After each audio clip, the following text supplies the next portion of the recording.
All right, everybody. So before this podcast starts, I just want to say really quickly, be sure to check the first link in the description to download our free guide, Social Media Syndicate. I recently had a tweet blow up to over 200 plus likes using all of the methods that I covered in this free guide. Second of all, I'm testing out a new editing style with this podcast, so be sure to let me know what you think. Thanks. All right, so what's going on, everybody, and welcome back to the Creating Capital podcast. So with me here today is Gavin, and Gavin's joining us from Bali, living the life that you all would love to live, having location and time freedom that he's earned from building his agency, helping other people with automations. Gavin, how are you doing today? Yeah, I'm amazing. Thanks for having me on the podcast.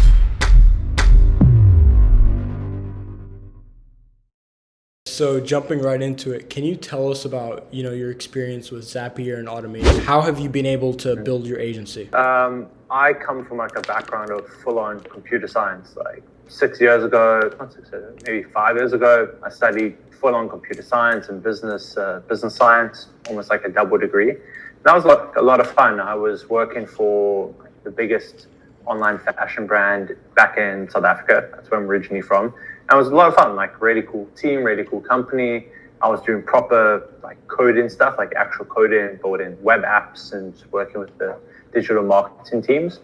But kind of like most people involved in tech and stuff, I knew I could kind of do it from anywhere. So I was like, why am I coming to an office every day when I could be traveling, I could be having these crazy adventures? And I had friends doing that. So that kind of inspired me to take the jump, and I started working in a freelance space, like as a contractor and a freelancer with the coding stuff, like actual building apps and coding up scripts for people. But very quickly, I started to find I enjoyed the types of projects and clients where I was doing little like scripts, not massive big web apps that took 6 months. It was like 2-3 weeks to build like an API integration or a script, and it just saved them time or helped them generate more leads because it just made their lives a lot easier. And that's kind of how I started to go into the automation space, was still using my coding skills, but using it in a specific way with specific types of clients. And kind of naturally about 2-3 years ago, that started to obviously migrate towards, well, oh, we have these tools like Zapier, we have these tools like Integromat, and now there's like, I don't know, 50 other ones, but those are kind of the two big players. And yeah, naturally, I just started to lean on those because even with my technical skills, I was like, why would you want to have something that's actual code that's harder for the client to manage when you have these tools like Zapier and Integromat? And yeah, from that point on, I just kind of doubled down and started to get in touch with a lot more people looking for these types of solutions. I became top rated on Upwork quite a while back as a freelancer. And yeah, I just started to pick up more clients that way who were focused specifically on automation and saving time and wanted to be able to focus on the stuff they enjoy. And sometimes I'd still use my actual coding skills, but 90% of the time, what can we do with Zapier and Integromat and funnels and things like that? So I'm just curious, how does your pricing work with your agency? It is client to client, because that kind of ties back to what I mentioned earlier about the, not scaling part, but kind of the problems, is that each person's kind of unique. So I've maybe had 1 or 2 clients where I could almost like copy paste the solution, but I still had to tweak. Like there's so seldom like, oh, this works exactly the same. So that's how I've actually started to solve that for myself, is that I look at kind of the bigger projects I've worked on and the clients I enjoyed working with. I was like, okay, cool. They needed this type of automation. They needed, I know, to capture Facebook leads, to put into a Google Sheet, and then send reminder emails or add them to their CRM. And then I started thinking, okay, what type of client was that? Let me go find if there are other clients like that or other businesses like that who have that exact same problem. And that's been quite helpful. But again, there's still so much variation between companies. What's your lead gen strategy? So I still actually get a lot of clients from Upwork, just because I've got a very strong profile. I'm top rated, so they send me invitations. And that's also how leapfrog leads, the platform I built, supports me is that it sends me job notifications of jobs that I'm interested in. And I bought that myself along with my co-founder, Rob. So I don't really put too much work into that. It's just if cool jobs pop up or if interesting jobs I get invited to interesting jobs. And then also I'm doing lots of outreach to people. So I'll often have circles of friends who maybe I work with one of them and they know what I do. And they're like, oh, okay, cool. Well, I know their other friends do this, and I'll reach out and say like, hey, I just worked with whoever and we were doing this together. Is this something you're also experiencing? Is this something you need help with as well to save time, have more freedom, etc.? And then obviously referrals, like just asking people for repeat business, asking for who else people know that could potentially benefit. So it's kind of hitting it from multiple angles. Yeah. So I see you touched on Leapfrog Leads a little bit. So can you tell us what you do there? Yeah, so that's actually my own SaaS. So a friend and I, Rob Crook, he is a Canadian guy. We've actually never met in person, which is kind of funny. And he was originally my Upwork coach. Like he just taught me kind of how to get started on Upwork better. And we built this platform together to help Upwork freelancers win more projects. And the way it does that is just by basically sending you job notifications of interesting jobs as soon as they come up. So you can be the first to apply, and that increases your chance of winning the projects. Like also while the person is still in the buying mindset when they post the job. So yeah, we bought that together over like about 6 months ago. And it was just, it was very cool. We just put a couple of hours into it each week. And we built this thing up. So yeah, if anyone wants to check it out and you're an Upwork freelancer and you want to get more projects, you can check it out. Yeah, and Gavin's links to his Twitter and everything are also going to be down in the description, so be sure to check those out. So Gavin, now, I know in the beginning of this you kind of touched on how you were building massive apps and it sounded like you really didn't like it. And now you mentioned you built a SaaS. So do you have any plans in the future of using your computer science skills to, building a SaaS or anything that has to do with automations? I haven't thought about anything like that. Do you have something in mind? Maybe another SaaS, something like that.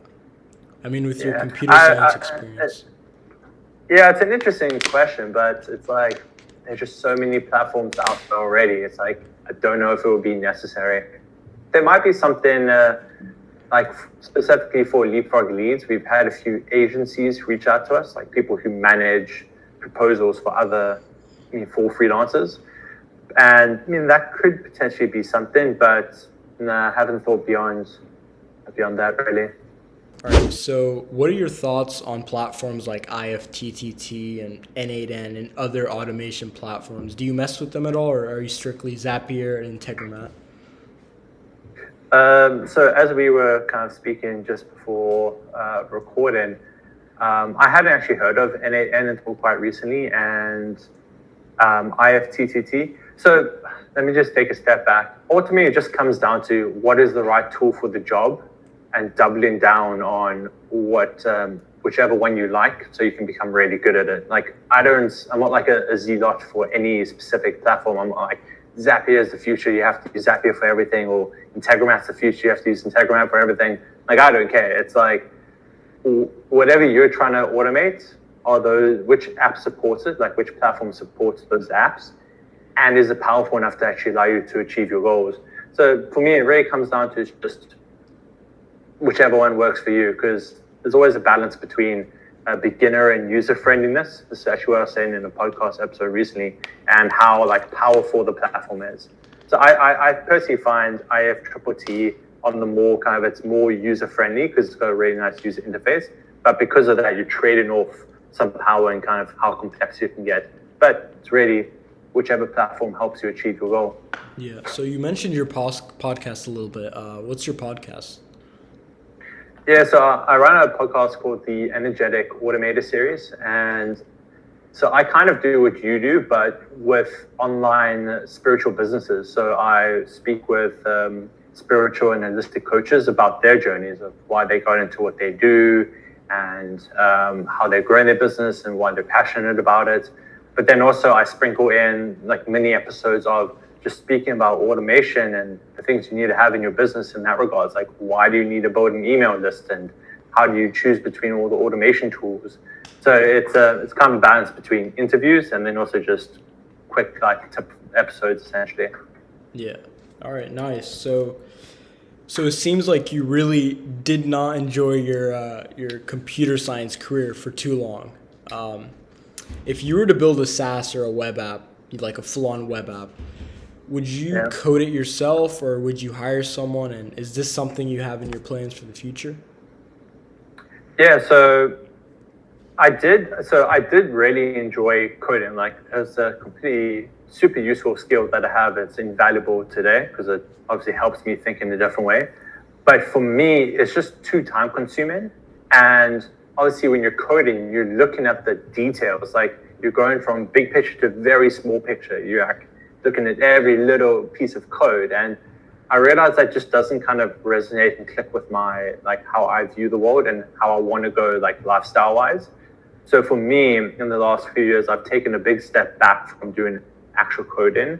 And if I'm going to build any future web apps or SaaSes, I will 100%, if possible, bring in other people to do the coding. And I will also just obviously use my knowledge to be able to help work through problems or brainstorm better. So it's been invaluable, but 100% I would be looking to bring people in to help me with it these days.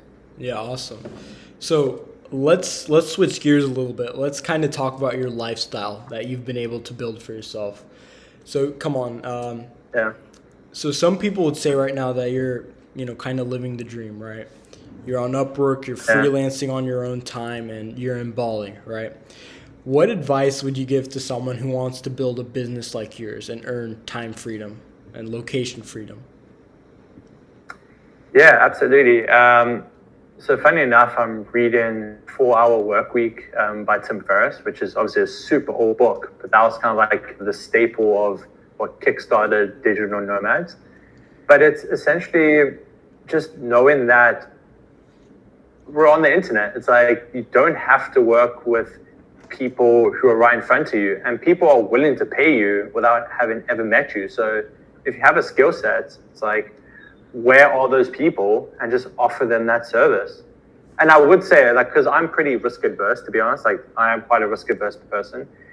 When I started my journey, I was working and freelancing at the same time, which obviously that's pretty intense work-wise, time-wise and lifestyle-wise, but it's like, how badly do you want it? So for me, what I needed to do was first pick up the freelancing while still having a full-time job, and then kick up the freelancing and then just drop the job. And then that let me just be traveling for the last 5 years now.